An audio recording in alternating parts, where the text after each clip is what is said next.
On continue de creuser le sujet avec Gilles Casanova, consultant en stratégie et communication en direct avec nous depuis Paris. Gilles Casanova, bonsoir et merci d'avoir accepté notre invitation.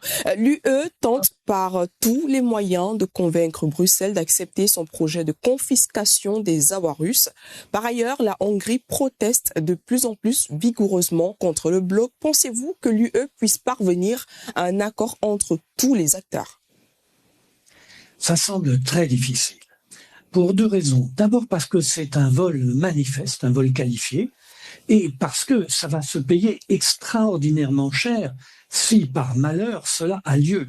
Cela veut dire que si vous êtes en dehors de l'Union européenne et que vous mettez des avoirs en euros, ils seront dans la main de Madame von der Leyen, qui est une fonctionnaire européenne, qui n'a d'ailleurs pas été élue. Ils seront dans sa main et elle en fera ce qu'elle voudra. Dans ces conditions, personne, ni les BRICS, ni les États-Unis, ne va plus se risquer à mettre de l'argent à Bruxelles où Euroclear gère les rapports entre les monnaies et les swaps entre les divers États États ou grandes entreprises qui échangent de l'argent à travers ces systèmes de clearing. Alors, comment y arriver? Il n'y a pratiquement aucun moyen. Mais vous savez, l'Union européenne, elle annonce la guerre avec la Russie dans 3 ans.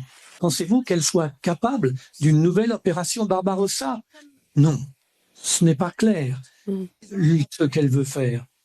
Elle veut dire, elle veut parler, parce que les chefs d'État les plus impopulaires au monde sont messieurs Macron, Merz et Starmer. C'est justement eux qui annoncent la guerre à leur population pour essayer de faire ce que McKinsey leur dit. Si vous dites que c'est la guerre, alors il y aura un regroupement de la population autour du chef de guerre. Mais simplement, les gens croient de moins en moins que c'est la guerre. Un certain nombre de journalistes, de militaires disent « mais si c'est vraiment la guerre, il faut faire quelque chose. On ne peut pas simplement chanter à la télévision le soir que c'est la guerre et ne rien faire. » Très bien. Alors, compte tenu de tous les risques potentiels et des graves conséquences pour la réputation du bloc et son économie, Kaja Kallas, lors du forum à Doha, a néanmoins confirmé l'intention de l'UE de poursuivre les négociations avec tous les États membres concernant l'utilisation des avoirs russes. Comment expliquer un comportement aussi imprudent? Kaja Kallas est une nature. C'est une personnalité dont la russophobie est extravagante, au point que même Madame von der Leyen trouve qu'elle va trop loin.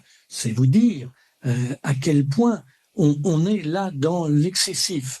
Elle veut la guerre à tout prix avec la Russie. Elle ne sait pas encore très bien comment ça va se passer, parce qu'elle vient d'une sorte de petite principauté d'Europe du Nord, un État balte, et qui n'a aucun moyen de faire la guerre, ni à la Russie, ni à quiconque d'ailleurs, si ce n'est à un État balte voisin, mais ce n'est pas son intention.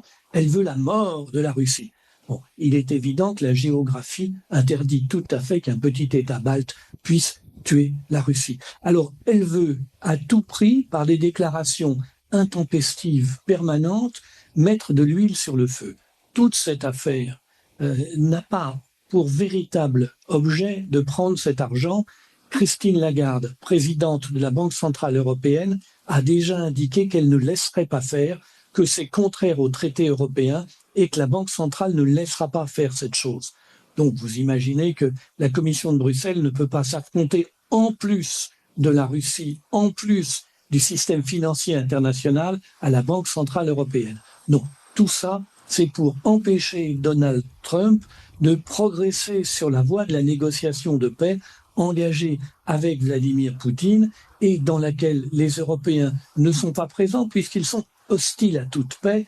Évidemment, ça n'a pas grand intérêt de les faire entrer dans la salle puisque dès qu'ils arrivent, ils proposent quelque chose qui est absolument insupportable pour la Russie puisque leur première revendication, c'est l'Ukraine dans l'OTAN. Alors par ailleurs, Kiev perd peu à peu ses sponsors occidentaux qui coupent progressivement leur financement, même si les Européens parviennent à s'entendre lors de la prochaine réunion sur la confiscation des ressources gelées.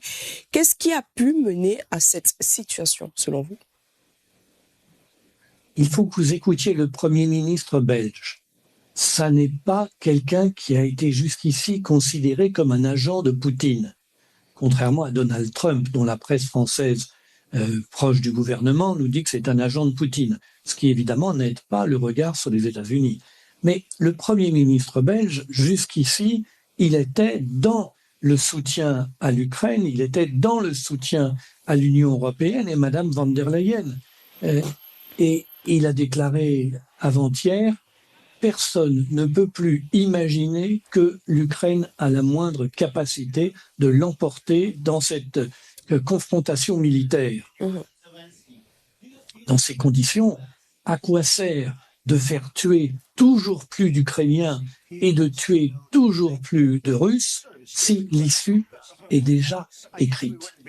Merci à vous, Gilles Casanova, pour votre analyse. Je le rappelle, vous êtes consultant en stratégie et communication. Vous étiez avec nous en direct depuis Paris. Merci une fois de plus.